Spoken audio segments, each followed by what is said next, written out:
প্রিয়ব্রত মহারাজের যে রথ থেকে চালানো সপ্তদ্বীপ আর সপ্ত সমুদ্রের বারে কিছু কথা বলে দেন। বললেন সুখদেবজি মহারাজ, পরীক্ষিত মহারাজ বলে দিলেন, সুখদেবজি মহারাজ বলেন, यो मम्बयं दीपकुलया कमलौकशव्यान्तरकोश नियुतयो जना विशाला समवर्तलो यथा पुष्करपत्रम।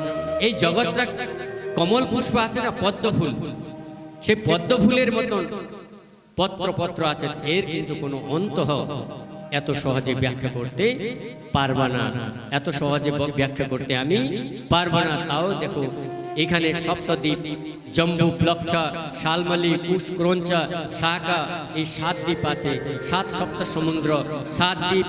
সেই 7 দ্বীপের মধ্যে জম্বু দ্বীপ যে ভারতবর্ষ, তাকে অজনব খণ্ডও বলা যায়। অজনব খণ্ড সেই ভারতবর্ষ, সেই ভারতবর্ষের মধ্যে পশ্চিমবঙ্গ, পশ্চিমবঙ্গের মধ্যে আলিপুর ডিস্ট্রিক্ট, আলিপুর ডিস্ট্রিক্টের মধ্যে উত্তর অংশ নতুন পাড়া, পূর্ব অংশ নতুন পাড়া, সেই জায়গাতে কুঞ্জ বিহারী, নিকুঞ্জ বিহারী মন্দিরের প্রাঙ্গণে আমরা আছি। বল আনন্দ কন্দ ভগবান কি। সেই জম্বুদ্বীপের মধ্যে নববর্ষ থাকে, সেই নববর্ষের ভারত ভদ্রবর্ষ, সেই ভারতবর্ষের মধ্যে আমরা প্লক্ষা দ্বীপ, শালমালি, ক্রঞ্চা আদি দ্বীপের মধ্যে, জম্বু দ্বীপের মধ্যে অজনব খণ্ড, অজনব খণ্ডের মধ্যে আমরা সেই ভারতবর্ষের পশ্চিমবঙ্গের মধ্যে আছি। এই ভারতবর্ষ বিশাল ভারতবর্ষ ছিল। সেই হিন্দ সাগর থেকে হিমালয়, সুমেরু, দক্ষিণে হিন্দ সাগর, পশ্চিমে সিন্ধু সাগর, এতটুকু বিশাল ভারতবর্ষ ছিল আমাদের। जहाँ डाल डाल पे सोने की चिड़िया करती है बसेरा, यही भारत देश है मेरा, यही भारत देश है मेरा। जहाँ डाल डाल पर सोने की चिड़िया करती है बसेरा, वो भारत देश है मेरा, वो भारत देश है मेरा। जहाँ सत्य अहिंसा और धर्म का पग पग लगता डेरा, वो भारत देश है मेरा, वो भारत देश है मेरा। जय भारती जय भारती जय भारती जय भारती जय भारती जय भारती जय भारती जय भारती। जहाँ डाल डाल पर सोने की चिड़िया करती है बसेरा, वो भारत देश है मेरा, वो भारत देश है मेरा।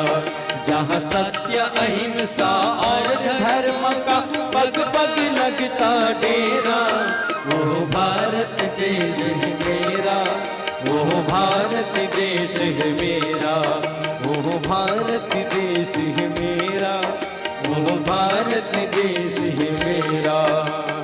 भारत माता की वंदे मातरम। रहो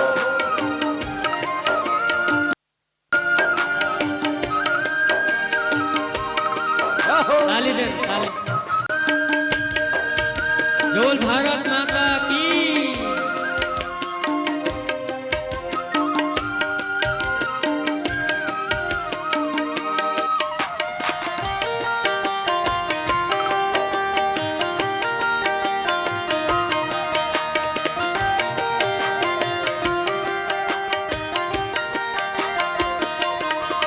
ये धरती वो जहाँ ऋषि मुनि जपते प्रभु नाम की माला। हरिओ हरिओ हरिओ हरिओ। जहाँ हर बालक एक मोहन है और राधा हर एक बाला। जहाँ हर बालक एक मोहन है और राधा हर एक बाला। जहाँ सूरज सबसे पहले आकर डाले अपना फेरा, वो भारत देश है मेरा, वो भारत भारत देश है मेरा, ओह भारत देश है मेरा, ओह भारत देश है मेरा। जहाँ डाल डाल पर सोने की चिड़िया करती है बसेरा, ओह भारत देश है मेरा, ओह भारत देश है मेरा। जहाँ सत्य अहिंसा और धर्म का पग पग लगता डेरा, ओह भारत देश है मेरा, ओह भारत देश है मेरा। जय भारती जय भारती जय भारती जय भारती जय भारती जय भारती जय भारती जय भारती।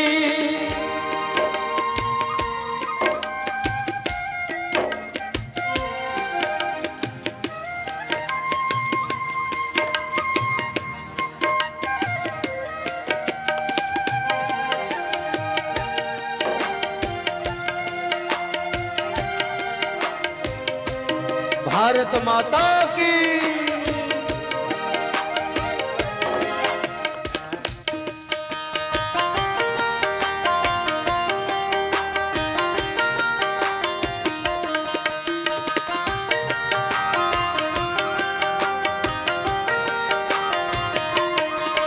अलबेलों की इस धरती के त्योहार भी है अलबेला। हरिओ हरिओ हरिओ हरिओ। कहीं दिवाली की जगमग है, कहीं है होली के मेला। जहाँ रंग रंग और हंसी खुशी भारत देश है मेरा। जहाँ डाल डाल पर सोने की चिड़िया करती है बसेरा, ओह भारत देश है मेरा, ओह भारत देश है मेरा। जहाँ सत्य अहिंसा और धर्म का पग पग लगता डेरा, ओह भारत देश है मेरा, ओह भारत देश है मेरा, ओह भारत देश है मेरा, ओह भारत देश है मेरा। वंदे मातरम, वंदे मातरम, वंदे मातरम, वंदे मातरम। जय भारती जय भारती जय भारती जय भारती जय भारती जय भारती जय भारती जय भारती जय भारती जय भारती जय भारती जय भारती जय भारती जय भारती। वंदे मातरम, वंदे मातरम। भारत माता की भोलानंद कंद भगवान की जय। अहो अमीषा किमकारि शोभनम प्रपन्नयेषा विदुषां स्वयं हरि। ये जन्म लब्धं निशुभि भारताजिरे मुकुंद सेवोपैकं स्पृहाहीना। এই ভারত ভূমিতে যদি আমাদের জন্ম হয়ে যায় না, 100টার মধ্যে 90টা ঋণ এমনি মাফ হয়ে যাবে। কেন যায়? ভগবান এই ভারত ভূমিতে যাদের জন্ম হয়, রামকৃষ্ণের অবতারের স্থান, অনন্য অনন্য সন্তদের প্রাকট্য স্থান, জন্মস্থান সেই ভারত ভূমি। দেখুন,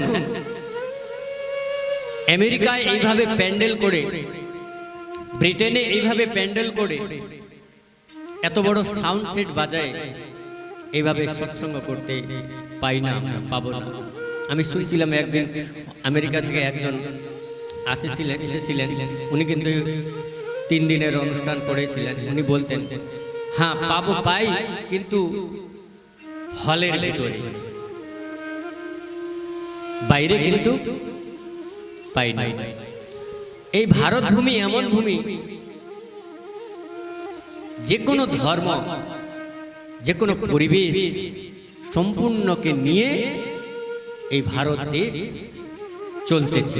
অনেক কামে একতা। এই ভূমিতে যারা জন্ম নেন বাবা,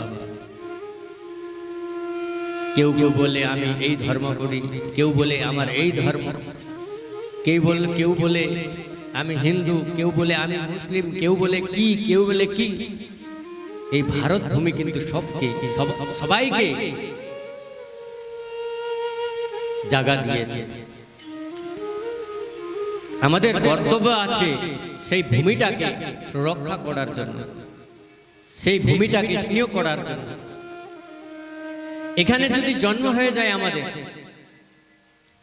দেবতারা মনে করেন কি এখন আমার ভারত ভূমিতে যেই বাচ্চা জন্ম হইল তাদের থেকে আমি কিছু প্রসাদ পাবো, বা তাদের হাতে কিছু আমার জন্য কিছু হাত থেকে অর্পণ করবে। ভগবান আশা করেন যারা পিতৃপিতামহ যারা আছেন, ওনারা মনে করবেন আমাদের ছেলে আমাদের এই ভারত ভূমিতে জন্ম হইল, এখন আমি কিছু পাবো, তর্পণ জল।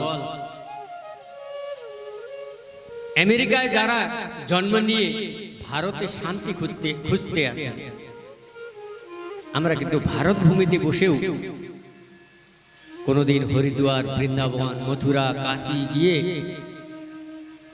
নিজের দেহটাকে পবিত্র করতে চাই। সারা জীবন কাজ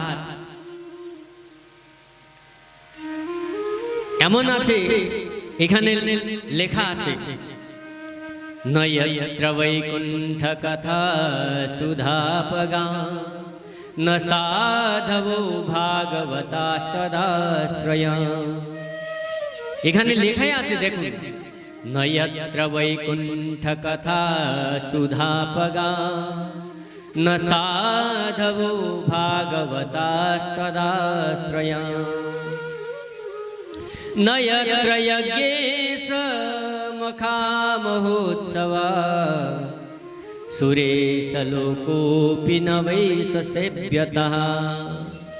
যেখানে নয়ত্র বৈকুণ্ঠ কথা সুধা, এই ভাগবত কিন্তু বৈকুণ্ঠে প্রবচন হয় না, এই লোকেই শুধু প্রবচন হয়, এই পৃথিবী লোক। না সাধু ভগবাস তদাশ্রয়, বৈকুণ্ঠের মধ্যে সাধু সন্ত থাকবেন না, ওখানে তো কথা বলতেই পাই না, হু হা এই শব্দই আসে। কথা শুধু ভগবান দৃষ্টি দিয়ে কাজে লাগায়, স্বরূপ দর্শন। আমরা এখানে যতটুকু কথা বলতেছি না, ওখানে বৈকুণ্ঠতে গিয়ে হু হা বাস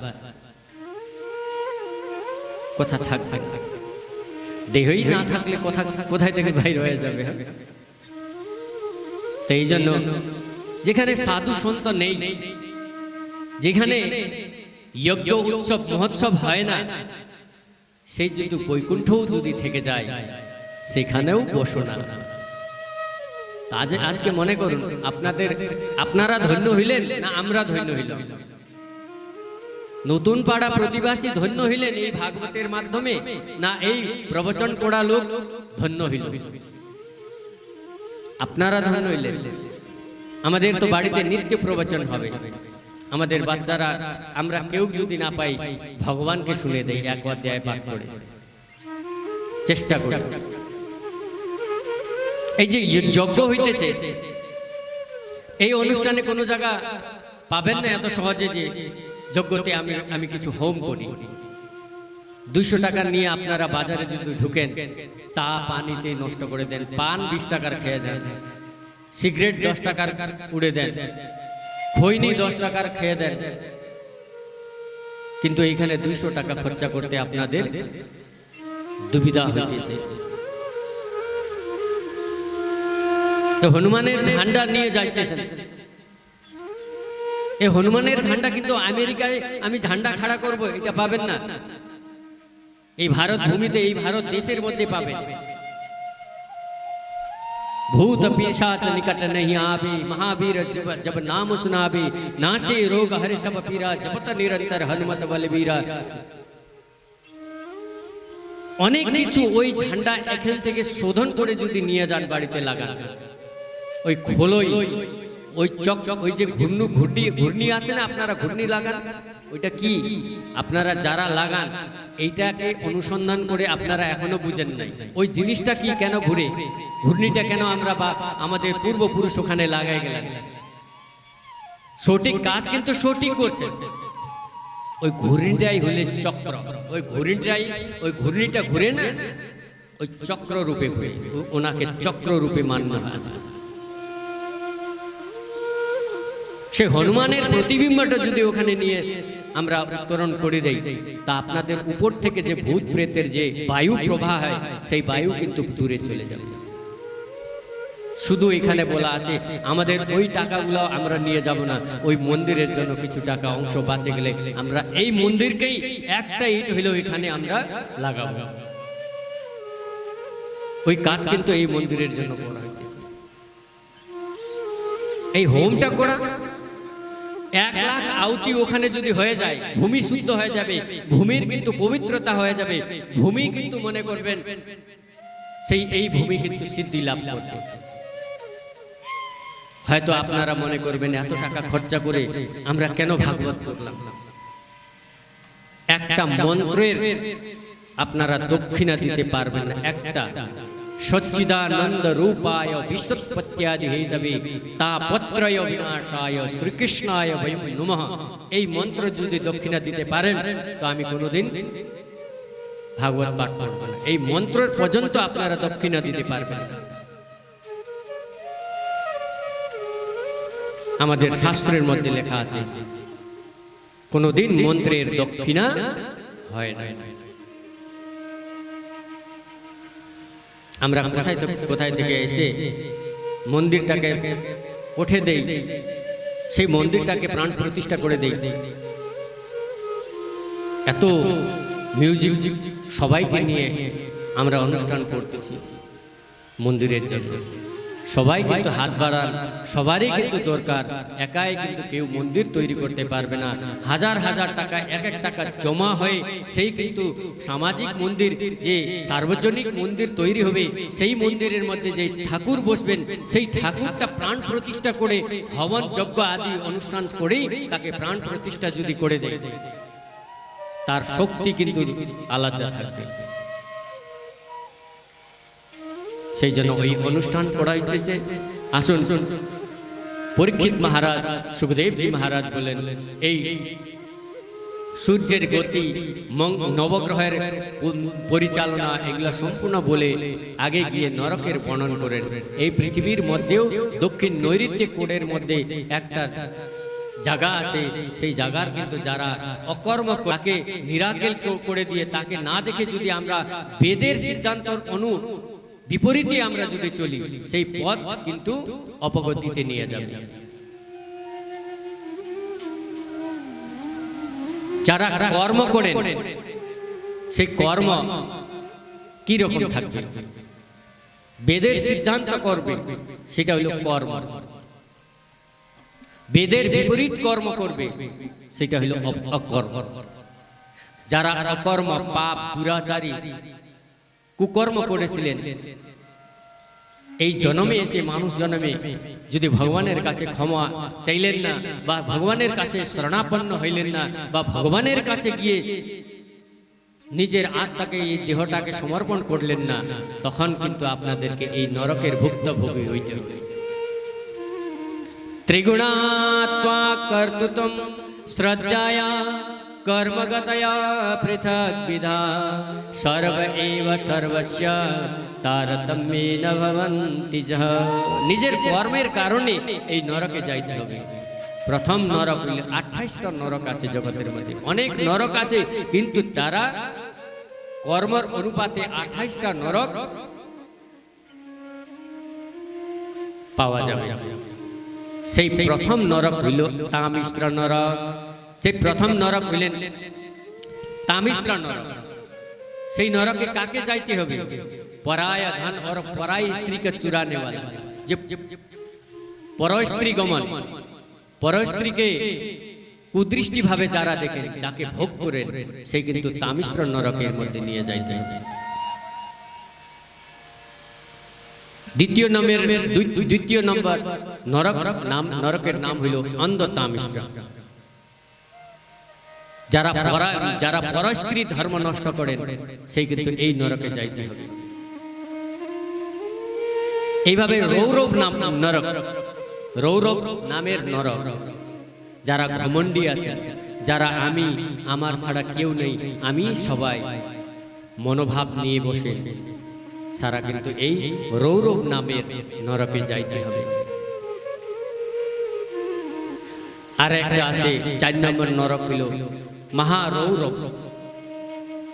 নিজের শরীরকে পুষ্ট করার জন্য অন্য শরীরকে মেরে যদি খেয়ে নেন, সেই কিন্তু এই নরকে যাইতে হবে বাবা। অবশ্যমেব ভুক্তব্যম কৃতকর্ম শুভাশুভম। নিজের কর্ম কিন্তু কেউ ক্ষয় করতে পারবে না, আপনাকেই ভুগতে হবে বাবা। ভালোভাবে শুনেন, মানুষ জন্ম পাইছি নিজের দেহ পোষণ করার জন্য, জীবকে হত্যা করে খাবেন না। আমার কথা শুনবেন বা তাকে কার্যকরী বা তৈরি করবেন, সেটা আপনার উপরে, কিন্তু আমাদেরকে এখান থেকে বলতে হবে। আর 5ম নরক হইল কুম্ভিপাক নরক। যারা পশু পক্ষীকে মেরে বধ করে দেন, তারা কিন্তু কুম্ভিপাক নরকে ঢুকতে হবে। 6ষ্ঠ নরক হইল কালসূত্র নরক। যারা পিতা, ব্রাহ্মণ, মা, দেবতা এদেরকে ছোট বানাইতে বা এদেরকে অপদস্থ করেন, সেই কিন্তু কালসূত্র নামের নরকে যাইতে হবে। তার প্রমাণ আছে, অবশ্যই আমরা নরক থেকে এসেছি না স্বর্গ থেকে আসছি।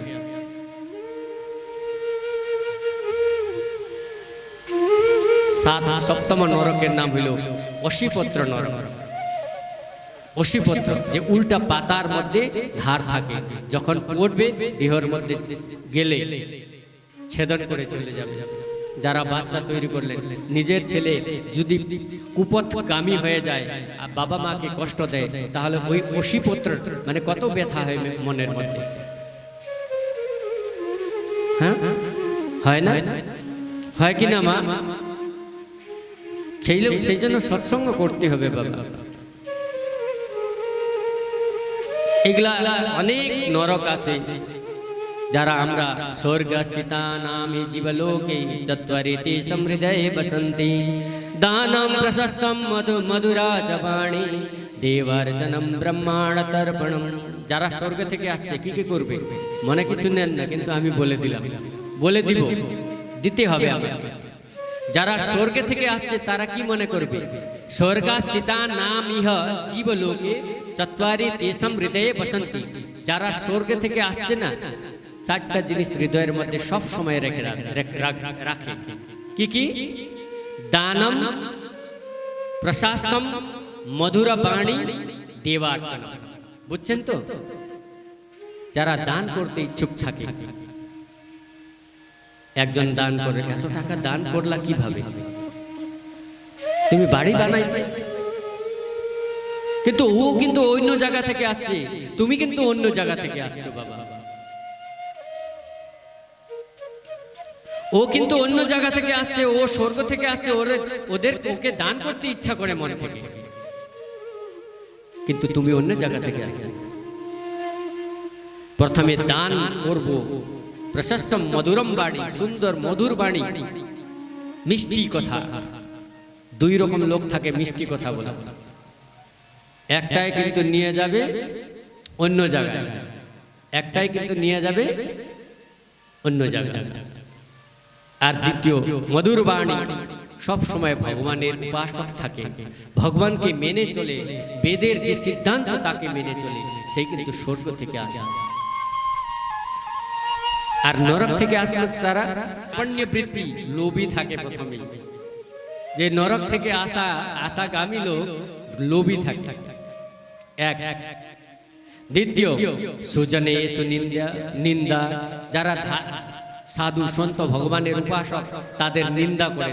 2 নম্বর, দেখো না সাধুগিরি দেখাইতেছে, সেদিনকে পর্যন্ত মানে হাঁস খাইছে, মুরগি খাইছে, আজকে সাধুগিরি দেখাইতেছে। বাহ, এগুলা কিন্তু নরকগামী লোক, নরক থেকে আসে। কোনো দিন ভগবানের উপাসক যারা উপাসক আছেন তাদের কিন্তু এইভাবে বলবেন না, আপনি নরকগামী হয়ে যাবেন বাবা। ও চন্দন তিলক করলো, তোমার ব্যথা কোথায়? ও গোবিন্দকে মানতেছে, তোমার ব্যথা কোথায়? তোমাকে তো কিছু করতেছে না। নিন্দা, কুচেলতা, নিচা, কুচেলতা মানে নিজেকে চালাক মনে করে, খুব চালাক, আমি ওকে সাধুকে ভাষায় আমি কিছু টেনে নে। আর সঙ্গ কিরকম থাকবে? নিচে সুসঙ্গ, যারা মন নিজ মানে কুকর্ম করে বেড়ান তাদের সঙ্গে সঙ্গ থাকবে। এগুলা হলো অতীব রোষম কটুবাচ বাণী নরকস্য চিহ্নম নরকাগতস্য। কথা বললে এমন বলবে কি আগে যে যারা আছে এক থাপড় দেই নাকি, এমন কথা। অতীত রোষ, ক্রোধ অত্যাধিক মাত্রায় থাকবে, কিছু বললে রাগায় যায়। এই কিন্তু নরক থেকে আগামী পুরুষের বা স্ত্রীর স্বরূপ। ক্রোধৎ ভবতি সম্মোহ, সম্মোহৎ স্মৃতি ভ্রংসাৎ, স্মৃতি ভ্রংসাৎ বুদ্ধিনাশৎ, বুদ্ধিনাশৎ প্রণশ্যতি। যদি রাগ যদি আপনাদেরকে উঠে এত বেশি, সূর্যকে অর্ঘ্য দেন, সকাল মরুচ লবণ কম করুন, আপনাদের রাগ চলে যাবে। করে দেখুন তো, সূর্য নারায়ণকে অর্ঘ্য প্রদান করুন সকালে উঠে তাম্বার কলসি থেকে। তাম্মা থেকেই দিবেন, যদি তাম্মা থেকে অন্য পিতল আদি কলসি থেকে যদি দেওয়া যায় তা আপনার আয়ু কমে আসে।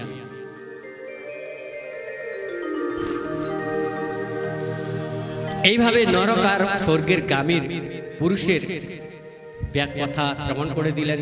আমাদের সময় ভগবান শ্রী রামচন্দ্রকে আনতে হবে এখানে, সেই জন্য আমরা একটু এখান থেকে আমরা একটু স্পিডে যাব।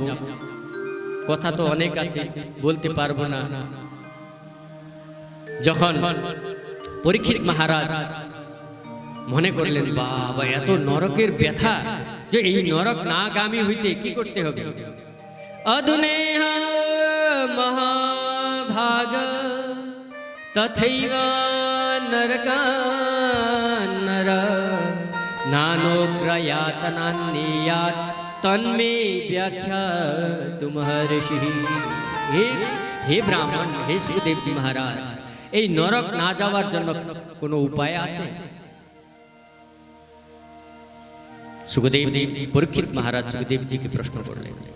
তখন হ্যাঁ আছে, যারা এই জীবনে পাপ হয়ে গেল না, সেই পাপ কিভাবে তাকে নষ্ট করতে হবে, দেহ থাকে পাপটাকে কিভাবে তাড়াইতে হবে, তাকে ক্ষয় করতে হবে, তাকে এইখানে ছেড়ে যাইতে হবে, সেই পাপ নিয়ে আমাদেরকে যাওয়া যায় না।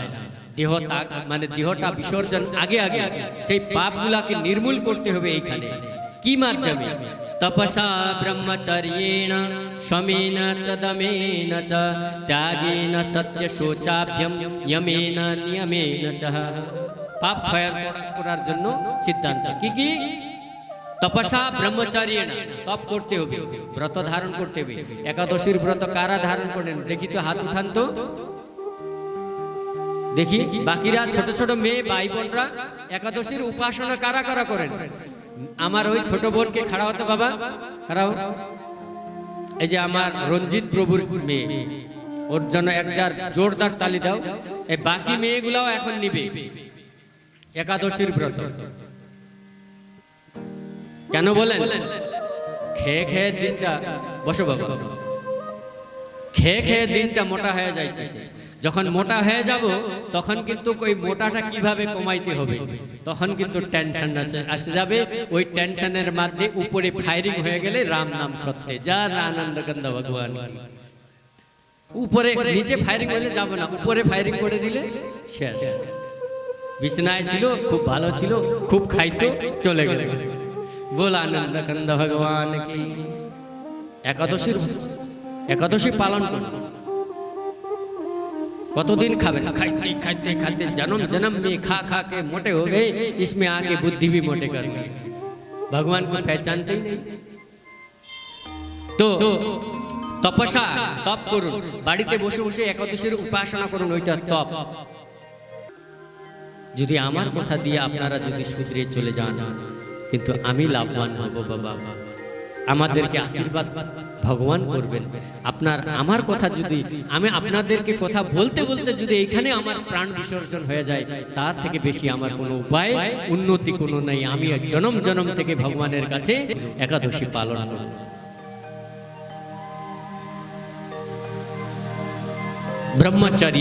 ব্রহ্মচর্য পালন করুন। এগুলা সমে নাচা দমে নাচা। সমে মানে কি শান্ত বসুন, দমে নাচা মানে কি যতটুকু আশা অভিলাষা আছে এগুলা সম্পূর্ণ এক জায়গায় করুন। ওই আশা অভিলাষাকে সম্পূর্ণ ওই আশা অভিলাষা পূরণ করতে যাবেন না। ওই যখনই যত পূরণ করবেন তত ও বাড়তে থাকবে, কোনোদিন পূরণ হবে না বাবা। এটাকে দমন করতে হবে, ত্যাগ করতে শিখুন। সত্য বাচন সত্য বাণী বলতে মানে ইসে করুন। ইয়মে নাচা ইয়ম করুন মানে যাকে संयम রাখুন, যোগা করুন। একজন অজামিল নামের মানুষ ছিল। অজ মানে মান, অজ মানে মায়া, মিল মানে মায়াতে মিলিত জীব, সেটা কেউ নয় আমরা। সে কিন্তু খুব ডাকু ছিল আগে, মানুষকে মারত, মানুষকে মেরে মেরে ও ডাকাডাকি করত। ব্রাহ্মণের কুলের তার জন্ম। ব্রাহ্মণ কিন্তু কেন বলা যায়? আত্মা যেটা আত্মা আছে সেই কিন্তু ব্রহ্ম। সেই ব্রহ্ম হওয়ার পরে সেই ব্রহ্মজ্ঞানী হয়ে যায়, সে কিন্তু ব্রহ্ম বলা যায়, তাকে ব্রাহ্মণ স্বরূপ বলা যায়। ব্রাহ্মণ হয়ে যদি মদ ভাঙ খেয়ে বেড়ে যায়, সে কিন্তু ব্রাহ্মণ নয়। আমি তো আমার ওই সিদ্ধান্ত বলি, সেই ব্রাহ্মণের বংশের মধ্যে চলে আসলো। বেকার তুচ্ছ ব্রহ্ম রাক্ষস বলা যায় তাকে। অজামিল সেই রকমের ব্রহ্ম রাক্ষস ছিল। একদিন কি হইল, অযোধ্যা থেকে আমাদের সন্তরা বলেন, আমি খুব একটু সঠিকে যাব। হ্যাঁ, সন্তরা একদিন ভগবানের কৃপা হইল, সাধুর কৃপা হইতে কখনো লাগে না। যেখানে সাধুর মনটা, উনি কিন্তু যখন আসলেন অযোধ্যা থেকে বৃন্দাবনগামী সাধু সন্তরা একদিন ওই মাঝখানে কান্যকুব্জ, কানপুর থেকে 24 কিলোমিটার আগে কান্যকুব্জ, যে ব্রাহ্মণের উৎপত্তির জায়গা। ব্রাহ্মণের উৎপত্তি কোথায় হয়েছিল? কান্যকুব্জ, কানপুর থেকে 24 কিলোমিটার আগে। সেইখানে তার বাসা ছিল সেই অজামিল। সেই অজামিল মানুষকে, প্রথমে তো ব্রাহ্মণ ছিল, সৎসঙ্গ করত, জাপ তপ আর গায়ত্রী জাপ করত। ও ব্রাহ্মণে ছিল, ভিক্ষা করে খেয়ে নিত। কিন্তু একদিন জঙ্গলে যাওয়ার সময় কি হলো, ওর চোখের মধ্যে চরিত্রহীন স্ত্রীর আর একজন পুরুষ যে কর্ম করেছিলেন সেই দেখেছিল। দৃষ্টি থেকে মনের মধ্যে সেই উল্টা স্ত্রী, যে অপবিত্র স্ত্রী, যে চরিত্রহীন স্ত্রীর সঙ্গ যে পুরুষটাকে দেখলেন লীলা করতে, তখন কিন্তু ওর মন ওই স্ত্রীর পক্ষে চলে গেল। ও নিজের গৃহ স্ত্রীকে বাড়ি থেকে বাইর করে সেই উল্টা স্ত্রীকে নিয়ে আসলো, সেই চরিত্রহীন স্ত্রীকে নিয়ে আসলো। এগুলো কিন্তু বুঝাইতে খুব খুব একদম সূক্ষ্ম জিনিস আছে। কি বলতে, কিছু ভালোভাবে যদি বলতে চাই, 1 মাস নিয়ে